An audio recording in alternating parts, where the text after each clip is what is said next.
So let me tell you about my induction at the gym. You see, I've been driving up and down the London Road past the place for months thinking I really need to do something about this.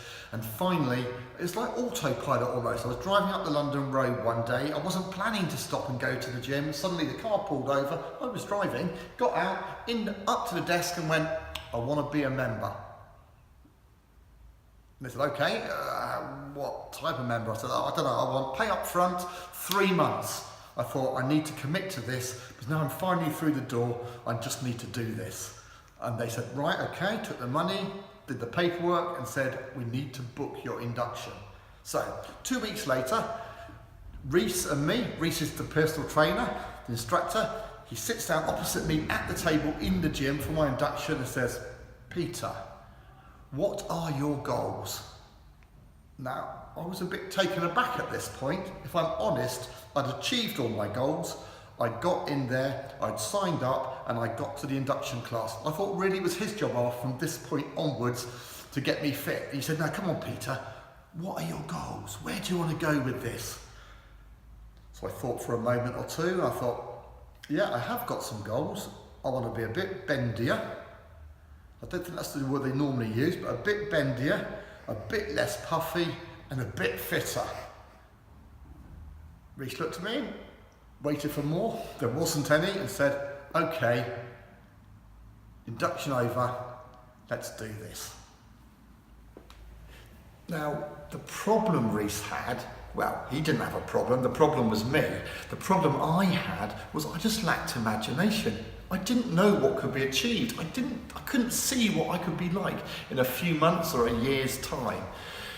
Now, with you doing Soul Gym, can you imagine what God could do within you, what he wants to do? There's a lovely little bit in a book called Ephesians, in chapter 3, and it talks about he could do far more than in our wildest dreams we could imagine or dream or even conceive of. And that's what he could do.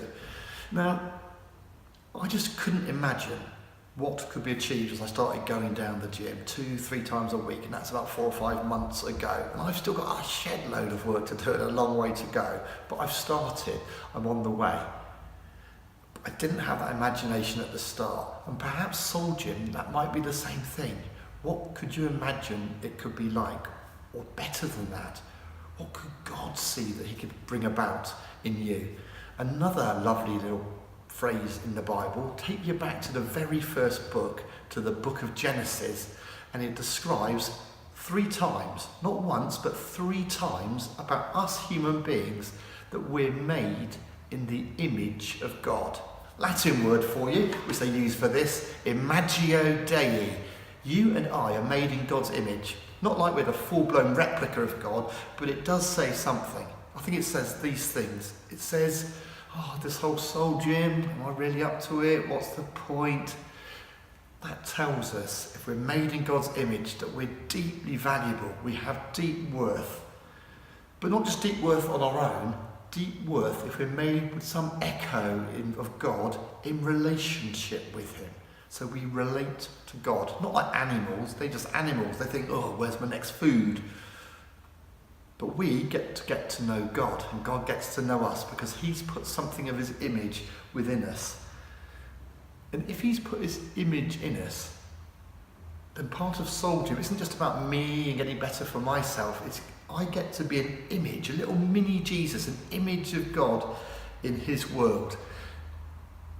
And then the last part, so this imagination as your soul comes alive and you get spiritually fit, is this isn't just about now. If it's getting to know God and having his image just dusted down inside us, clearing the rust off it and the rubbish and clearing the weeds away from it as we get spiritually fitter, this, if it's about us and God, isn't just for here and now, but this is for our eternity, for us onwards and upwards.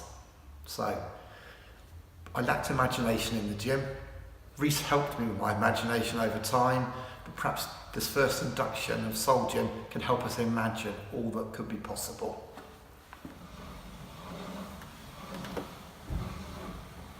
So, Soul Gym is about us getting spiritually fit. It says on the publicity, Jesus as our personal trainer. Now you might think churches, it's all about Jesus, the Son of God. And that's a phrase used for him, the one we worship. And that's the one Christians want to worship. But it says something else in the Bible. It talks about Jesus as the Son of Man. The Christmas story talks about God becoming one of us, becoming man. But it says something slightly more outrageous than that. Not in one phrase, but the whole flavour of the Bible is that Jesus is the only fully human person. You're not human, I'm not human, we're becoming human. So Soul Gym is about Jesus being our example, about being the one who's made it, who can lead us into becoming fully who we can be. So, if you're ready for it, this week's our induction, getting that big picture of where God wants to lead us, who he is, why we can trust him in that as our trainer, and then an imagination about what we might become.